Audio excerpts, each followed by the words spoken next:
And welcome back to STL TV Live. I'm Vern Fuller. Still hanging with me in the studio is Jessica Payne with AmeriCorps VISTA. Tell us how your organization is helping with Old North St. Louis Festival and Craft Market.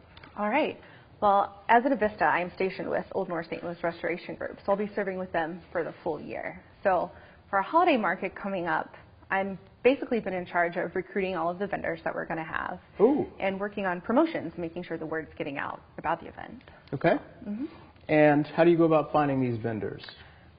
We started with the vendors that are present at our farmers market. So in addition to the fresh produce and baked goods that we have local crafters come just to spice it up and bring in different ways for people to shop in the neighborhood. So we start with them, then we branch out to our neighbors to make sure that they're involved. And then we basically just go around and look what's popular on Facebook and sites like Etsy and just local websites to see who's out there and who wants to be in our festival. I see. Jessica, I get the impression that you certainly have your challenges before you. Are there any success stories that you find they're very dear to your heart? We've seen a lot of success stories in the neighborhood. We have a lot of people that maybe didn't feel like they had a home, that have moved into the neighborhood, that have gotten really involved in the community, and that say it's more than a neighborhood, it's a family, and they feel like they have a place and a voice now, which is really nice to hear. And we've had a lot of local vendors who just started selling at our market, and one of them now is looking at retail placement for her product. She started out at our farmers market, and she's just grown exponentially. And so really, that's a success story for us. So, are you attendance at the market?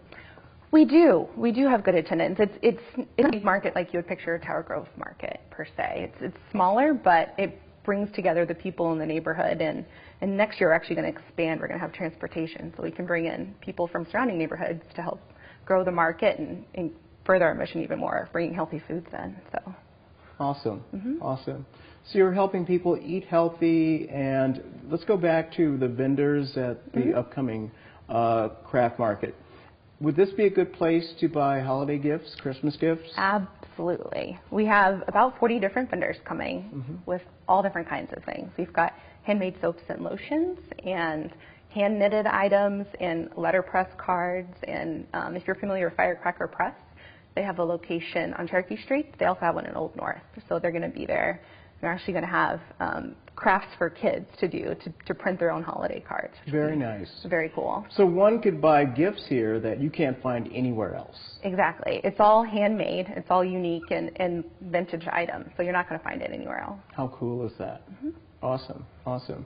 And in terms of what you do, what do you find is the biggest challenge? The biggest challenge is, I think, making people feel comfortable that they can come to Old North and be in an event like this, because being on the north side of St. Louis, you get that stigma that it's not a safe neighborhood let's talk about nothing's that. There. How safe is it? It's very safe, actually. And why? Why do you say it's very safe? It's safe because if you actually look at the numbers, the crimes have been dropping year after year, and compared to other neighborhoods, we have a lower crime index than you would think of places like Soulard even, or Central West End. So. You have a lower crime index than Soulard? It's very safe, I will say that. And people need to know that. They do. Really? They need to feel safe, and I've always felt safe in the neighborhood. So we have great police officers that get out and they actually patrol on foot, and they get to know the neighbors and the community, and people look out for each other. So. That's terrific. And I think you're absolutely right about the stigma that's attached to it. Yeah. Now, for the upcoming craft, North St. Louis Festival craft market, is there any additional security, or is that not something that we need to be concerned about? There is. Anytime we have an event, we do have extra officers. We actually have a police substation located next to our office, which is really nice. So there's always people around. So we'll have a few extra officers on patrol. But again, we've never had an incident at any event, so that's terrific. It's really not something you should worry about. So people should absolutely come out, support it. Security won't be an issue. Totally safe. A lot of vendors, unique items you can buy for holidays and Christmas, those special gift items, and you're supporting the local economy. Exactly. Is that what it's all about? It is. We want to support our local vendors in the neighborhood and the local businesses around St. Louis, because, as you know, they all need the support right now. Absolutely. Thanks to Jessica Payne for giving us info on how they'll be helping the Old North St. Louis Festival and Arts Market. We need to take a break. Stay tuned. More STL TV Live is coming up after this.